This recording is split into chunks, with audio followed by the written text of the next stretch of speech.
ರಜಪೂತ ಅಭಿವೃದ್ಧಿ ಮಂಡಳಿ ಸ್ಥಾಪಿಸುವಂತೆ ಆಗ್ರಹಿಸಿ ತಾಳಿಕೋಟೆಯಲ್ಲಿ ಬೃಹತ್ ಪ್ರತಿಭಟನೆ.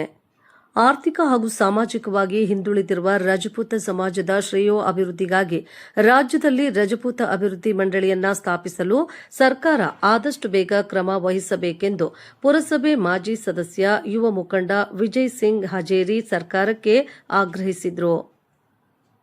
ಶುಕ್ರವಾರ ಪಟ್ಟಣದಲ್ಲಿ ರಜಪೂತ ಸಮಾಜ ಕ್ಷೇಮಾಭಿವೃದ್ಧಿ ಸಂಘದ ವತಿಯಿಂದ ಸಮಾಜದ ಅಧ್ಯಕ್ಷ ಹರಿಸಿಂಗ್ ಮೂಲಿಮನಿ ಇವರ ನೇತೃತ್ವದಲ್ಲಿ ಹಮ್ಮಿಕೊಂಡ ಬೃಹತ್ ಪ್ರತಿಭಟನಾ ಮೆರವಣಿಗೆಯಲ್ಲಿ ಅವರು ಮಾತನಾಡಿದರು. ಶುಕ್ರವಾರ ನೂರಾರು ಸಂಖ್ಯೆಯಲ್ಲಿ ಸ್ಥಳೀಯ ಮಹಾಠಾಣಾ ಪ್ರತಾಪಸಿಂಹ ವೃತ್ತದಲ್ಲಿ ಸೇರಿದ ರಜಪೂತ ಸಮಾಜದ ಬಾಂಧವರು ಅಲ್ಲಿಂದ ಬಸ್ ನಿಲ್ದಾಣ ಮಾರ್ಗವಾಗಿ ತಹಶೀಲ್ದಾರ್ ಕಾರ್ಯಾಲಯದವರೆಗೆ ಬೃಹತ್ ಪ್ರತಿಭಟನಾ ಮೆರವಣಿಗೆ ನಡೆಸಿ ಉಪ ತಹಶೀಲ್ದಾರ್ ಮೂಲಕ ಗೌರವಾನ್ವಿತ ರಾಜ್ಯಪಾಲರು ಹಾಗೂ ಮುಖ್ಯಮಂತ್ರಿಗಳಿಗೆ ಮನವಿ ಪತ್ರ ಸಲ್ಲಿಸಿದರು. ಪ್ರತಿಭಟನಾ ಮೆರವಣಿಗೆಯಲ್ಲಿ ರಜಪೂತ ಸಮಾಜದ ಅಧ್ಯಕ್ಷ ಹರಿಸಿಂಗ್ ಮೂಲಿಮನಿ, ಉಪಾಧ್ಯಕ್ಷ ರತನ್ ಸಿಂಗ್ ಕೋಕಟನೂರ, ಭರತ್ ಸಿಂಗ್ ವಿಜಾಪುರ, ಸುರೇಶ್ ಹಜೇರಿ ಮಾನ್ಸಿಂಗ್ ಕೋಕಟನೂರ, ಗೋವಿಂದ ಸಿಂಗ್ ಮೂಲಿಮನಿ, ಸುರೇಶ್ ಕುಮಾರ್ ಹಜೇರಿ, ಜೈಸಿಂಗ್ ಮೂಲಿಮನಿ, ವಿಠಲ್ ಸಿಂಗ್ ಬೇಕಿನಾಳ, ರಘುರಾಮ ಸಿಂಗ್ ಹಜೇರಿ ಶೇಟಾ, ಕೇಸರ್ ಸಿಂಗ್ ಹಜೇರಿ, ಕೇಸು ದೇವಿ, ದಿಲೀಪ ಹಜೇರಿ, ಗಂಗಾರಾಮ್ ಸಿಂಗ್ ವಿಜಾಪುರ, ಭವನಾ ಸಿಂಗ್ ಹಜೇರಿ, ನಾರಾಯಣ ಸಿಂಗ್ ಕೋಕಟನೂರ, ರತನ್ ಸಿಂಗ್ ದೇವಿ, ಅಶೋಕ ಬೇಕಿನಾಳ, ಸೀತಾರಾಮ್ ವಿಜಾಪುರ, ಅರುಣ್ ಸಿಂಗ್ ದಡೇದ ಒಳಗೊಂಡು ನೂರಾರು ಯುವಕರು ಭಾಗವಹಿಸಿದ್ರು. ವರದಿ ರಮೇಶ್ ದಲಾಳಿ, ಆರ್ಸಿ ನ್ಯೂಸ್ ಕನ್ನಡ ವಾಹಿನಿ, ತಾಳಿಕೋಟೆ.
ಎಲ್ಲ ಅಣ್ಣ ತಮ್ಮಂದಿರೇ ಹಾಗೂ ಯುವಕ ಮಿತ್ರರು, ಕರ್ನಾಟಕ ರಾಜ್ಯ ರಾಜಪೂತ್ ಮಹಾಸಭಾ, ವಿಜಯಪುರ ಜಿಲ್ಲೆ ರಾಜಪೂತ್ ಮಹಾಸಭಾ ಹಾಗೂ ತಾಳಿಕೋಟೆ ರಾಜಪೂತ್ ಕ್ಷೇಮಾಭಿವೃದ್ಧಿ ಸಂಘದಿಂದ ನಾವು ಇಂದಿನ ದಿನ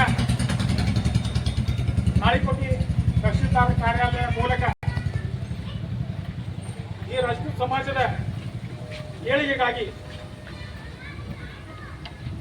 ಈ ರಾಜಪೂತ್ ಸಮಾಜದ ಒಂದು ಅಭಿವೃದ್ಧಿ ನಿಗಮ ಮಂಡಳಿಯನ್ನು ಸ್ಥಾಪನೆ ಮಾಡಬೇಕು ಅನ್ನುವಂಥ ಉದ್ದೇಶ ಇಟ್ಟುಕೊಂಡು ಇವತ್ತೊಂದು ಬೃಹತ್ ಪ್ರತಿಭಟನೆಯ ಮೂಲಕ ಮಾನ್ಯ ರಾಜ್ಯಪಾಲರಿಗೆ ತಹಶೀಲ್ದಾರರ ಮೂಲಕ ಒಂದು ಮನವಿಯನ್ನು ಕೊಡ್ತಾ ಇದ್ದೀವಿ.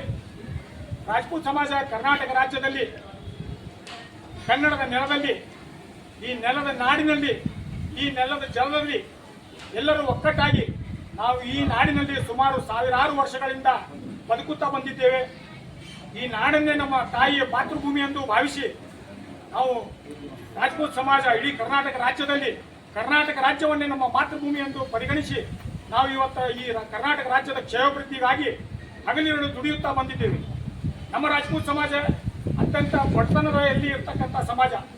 ಯಾವುದೋ ಒಂದು 2000 ವರ್ಷ ಮೊದಲು ಬೇರೆ ರಾಜ್ಯದಿಂದ ಮೈಗ್ರೇಟ್ ಆಗಿ ಬಂದು ಇಲ್ಲಿ ನಾಡಿನಲ್ಲಿ ನಮ್ಮ ನೆಲೆಯನ್ನು ಕಂಡುಕೊಂಡಂಥದ್ದು ಈ ಸಮಾಜ. ಈ ಸಮಾಜ ಅತ್ಯಂತ ಬಡಬಡತನದಲ್ಲಿ, ಹಿಂದುಳಿದ ವರ್ಗದಲ್ಲಿ ಹಾಗೂ ಸಾಕಷ್ಟು ಶೋಷಣೆಯ ವರ್ಗದಲ್ಲಿ ಬರ್ತದೆ. ನಾವು ಸರ್ಕಾರಕ್ಕೆ ಒಂದು ಆಗ್ರಹ ಮಾಡ್ತೀವಿ, ಆರ್ಥಿಕವಾಗಿ, ಶೈಕ್ಷಣಿಕವಾಗಿ, ಸಾಮಾಜಿಕವಾಗಿ ನಮ್ಮ ವಿದ್ಯಾರ್ಥಿಗಳಿಗೆ, ನಮ್ಮ ಮಕ್ಕಳಿಗೆ ಮುಂದಿನ ದಿನಗಳಲ್ಲಿ ಭವಿಷ್ಯ ಆಗಬೇಕು ಅಂದ್ರೆ ಅದಕ್ಕೆ ಆದಂಥ ಒಂದು ರಾಜಪೂತ್ ಅಭಿವೃದ್ಧಿ ನಿಗಮ ಮಂಡಳಿಯನ್ನು ಸ್ಥಾಪನೆ ಮಾಡಬೇಕು. ಈಗಾಗಲೇ ಸಾಕಷ್ಟು ಮರಾಠ ಕ್ಷೇಮಾಭಿವೃದ್ಧಿ ನಿಗಮ ಮಂಡಳಿ ಇದೆ, ಕುಂಬಾರ ನಿಗಮ ಮಂಡಳಿ ಇದೆ, ಉಪ್ಪಾರ ನಿಗಮ ಮಂಡಳಿ ಇದೆ, ಅದೇ ರೀತಿ ಬಂಜಾರ ಸೇವಾ ಅಭಿವೃದ್ಧಿ ನಿಗಮ ಮಂಡಳಿ ಇದೆ. ಅದೇ ರೀತಿಯಾಗಿ ತಾಳಿಕೋಟೆಯ ಒಂದು ರಜಪೂತ್ ಸಮಾಜದ ಒಂದು ಕಳಕಳಿಯ ಬೇಡಿಕೆ ಮಾನ್ಯ ಮುಖ್ಯಮಂತ್ರಿಗಳಲ್ಲಿ ಹಾಗೂ ಮಾನ್ಯ ರಾಜ್ಯಪಾಲರಲ್ಲಿ ಏನಪ್ಪಾ ಅಂದ್ರೆ, ನಮ್ಮ ಬಡತನದಲ್ಲಿ ಇರತಕ್ಕಂಥ ಈ ರಜಪೂತ್ ಸಮಾಜದ ಮುಂದೆ ಬರ್ತಕ್ಕಂಥ ಪೀಳಿಗೆಗೆ ಅಭಿವೃದ್ಧಿ ಆಗಬೇಕು ಅನ್ನೋಂಥ ಒಂದು ಹಿತದೃಷ್ಟಿಯಿಂದ ಒಂದು ರಜಪೂತ್ ಸಮಾಜದ ರಜಪೂತ್ ಕ್ಷೇಮಾಭಿವೃದ್ಧಿ ನಿಗಮ ಮಂಡಳಿಯನ್ನು ಸ್ಥಾಪನೆ ಮಾಡಬೇಕು ಅಂತ ಇಂದು ಈ ನಮ್ಮ ರಜಪೂತ್ ಸಮಾಜದ ಎಲ್ಲ ಬಂಧುಗಳು ಸೇರಿ ಮಾನ್ಯ ರಾಜ್ಯಪಾಲರಿಗೆ ಹಾಗೂ ಮಾನ್ಯ ಮುಖ್ಯಮಂತ್ರಿಗಳಿಗೆ, ಮಾನ್ಯ ತಹಶೀಲ್ದಾರ್ ಮೂಲಕ ಈ ಒಂದು ಮನವಿಯನ್ನು ಸಲ್ಲಿಸ್ತಾ ಇದ್ದೀವಿ.